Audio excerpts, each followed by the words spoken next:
Hi everyone. The last time I went over the very front page notes of my new Interleave Bible that I've been working in, and now I'm going to go over the first page of the Old Testament. These are notes that, for the most part, are more for the Old Testament. They're not really the Bible in general. They can be for the Bible in general because it all fits together. But some of them kind of mention characters that are more in the Old Testament and stuff. Um, so these are the notes that I have on the very first page for the Old Testament in general. Look for the phrase, "Then you will know that I am Yahweh, Lord," repeated throughout. God wants us to know Him through a personal relationship. Once we know who God is, we have a responsibility to serve Him and strive to be like Him. Deuteronomy 4, verse 35. It starts using the word Yahweh for God in chapter 2. In Genesis 1, it's Elohim, which is a more general term for God. But in Genesis 2, it starts talking Yahweh, which is the Lord in all caps. And in my interpretation, it's showing that when he started creating Adam and Eve, it was a more one-on-one, a more intimate relationship with them. God revealed himself through the covenant. God's will be completed, whether his people cooperate or not. Blessings come to those who surrender to his will. Punishment or curse comes to those who neglect his will. God revealed his holiness and character through the law at Mount Sinai. God revealed his kingship, through the Davidic covenant as David's line became God's elect rulers. Finally, God revealed his salvation through Christ. One thing that we will see is no matter what we do as humans, we can't stop God's will. And in Genesis, God promises seed through Eve, and Cain obviously killed his brother in sin, and God couldn't obviously bless that, and they had another son, Seth. Well, he's human and he sins too, but at least Seth's line started trying to follow God. We'll see direct examples of that in Enoch, and then with Noah.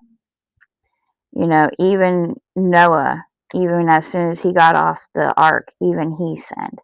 So, there's not going to be a perfect line because we're all human and we all sin. But God will still complete his plan.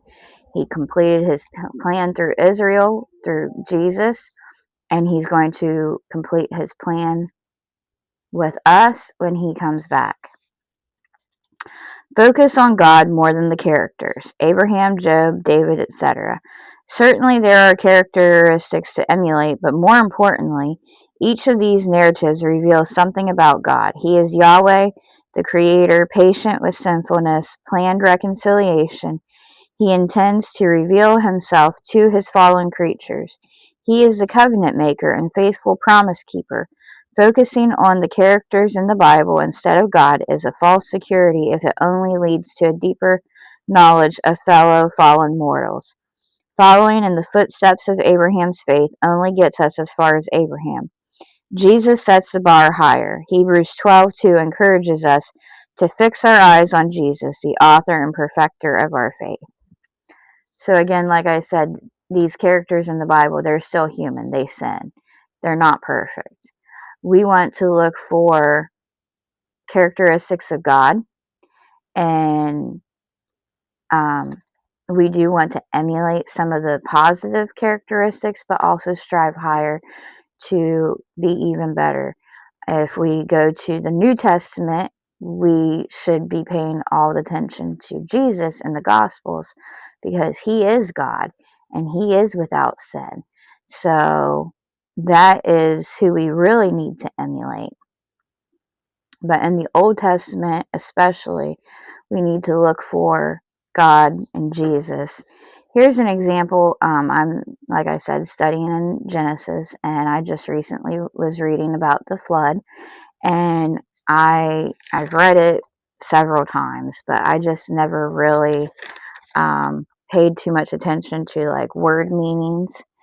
And in 6 verses 14, make yourself an ark of gopher wood. Make rooms in the ark and cover it inside and out with pitch. Well, I looked up the word for pitch, and it is the resin used to seal the ark. The Hebrew word, however, also means price of a life, ransom, or bribe. And it just automatically clicked that that's what Jesus did for us. He paid the ransom to save us. And this is actually a foreshadowing of God providing the ransom and saving his chosen from judgment. So that's one way where, even in something as common as the story of the flood, we can still look for Jesus. We can still look for how does this connect to the larger plan of the Bible. Another thing that people have pointed out for the flood is it only had one door. Jesus is the door. He says, I am the door, and he says, I am the way, the truth, and the life. No man comes to the Father but by me. So that's another place where we can see Jesus in the flood story. That's just an example. That was the last note that I had for that. So the next time I'll come back and start in Genesis 1, and I'll just go through a lot of these different notes and upcoming videos. Thank you.